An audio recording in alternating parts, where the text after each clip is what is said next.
Salam jumpa Bapak Ibu. Ini habis selesai misa, kita mau ngobrol perihal iman. Ngopi bareng mojok. Ngobrol perihal iman atau ngobrol perihal Injil bareng mojok Romo Joko.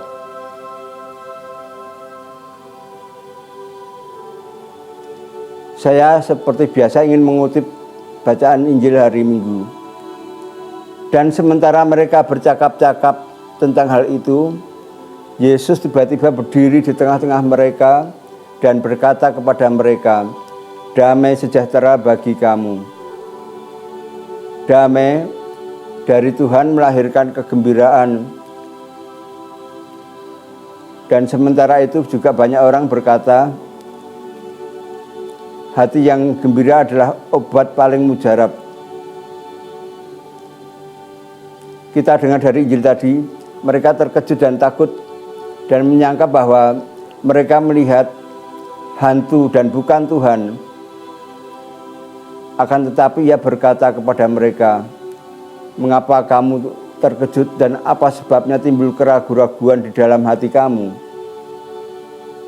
Bapak Ibu, saat kita susah dan susah itu tidak terolah, kita menjadi kalang kabut dengan rasa takut itu. Biasanya masalah bukannya sur tetapi justru semakin membuat kita kalut. Dan itulah yang dialami para murid dan mungkin juga kita alami.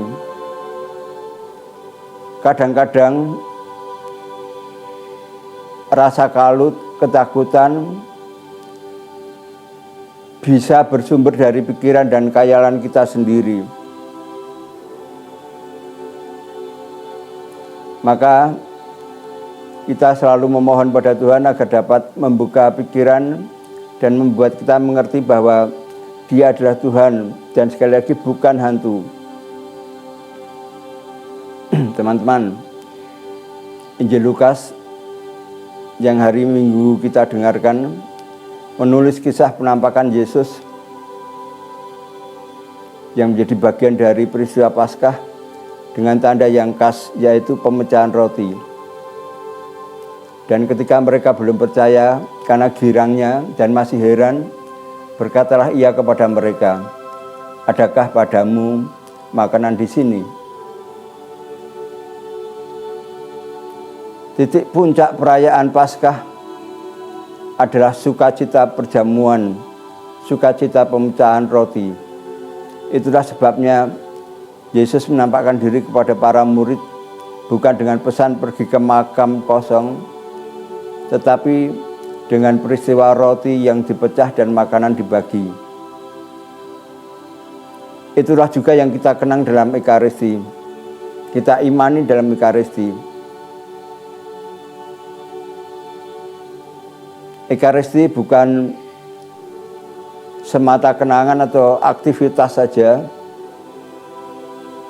tetapi Ekaristi adalah cara kita secara pribadi mengalami Kristus yang bangkit. Semakin kita mencintai Ekaristi, semakin kita mengalami Yesus yang bangkit. Maka dalam kondisi sakit pun saya merayakannya. Meskipun umat atau para frater di sini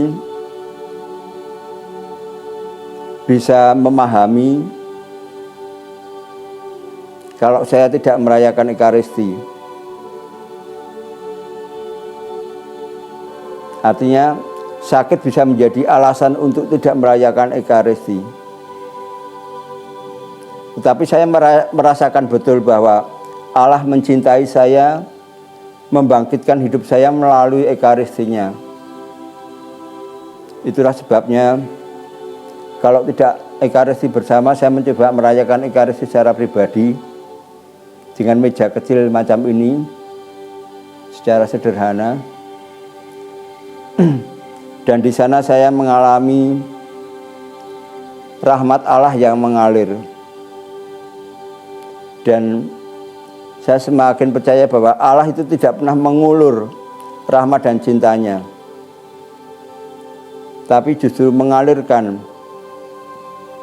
rahmat dan cinta itu mengalir untuk saya supaya saya bisa bangkit mengatasi keterbatasan ini. Saya juga berharap Bapak Ibu, saudari-saudara juga mengalami rahmat yang mengalir. Tuhan yang bukan mengulur-ulur rahmatnya, tapi Tuhan yang mengalirkan rahmatnya untuk kita semua. Kita berdoa sebentar. Allah pengasih dan penyayang, kadang-kadang ada rasa enggan untuk dalam diri kami untuk merayakan Ekaristi karena kesibukan kami, juga karena kami harus bangun pagi, karena alasan-alasan yang lain. Semoga berkat dengan peristiwa kebangkitan-Mu yang selalu mengalirkan rahmat untuk kami, yang buat kami percaya bahwa rahmat itu mengalir, membuat kami mempunyai kehendak kuat untuk bergabung dalam perayaan Ekaristi, mencintai Ekaristi, sehingga iman kami dapat tumbuh secara dewasa. Berkat-Mu melimpah untuk kami semua, khususnya pada saat kami tidak mempunyai daya. Kuasailah kami dan mampukan kami untuk datang merayakan perayaan Ekaristi. Berkat-Mu melimpah untuk kami semua, Tuhan, Bapa dan Putra dan Roh Kudus. Amin. Begitu Bapak Ibu, renungan singkat tentang Ekaristi terkait dengan situasi saya dan situasi Bapak Ibu. Amin.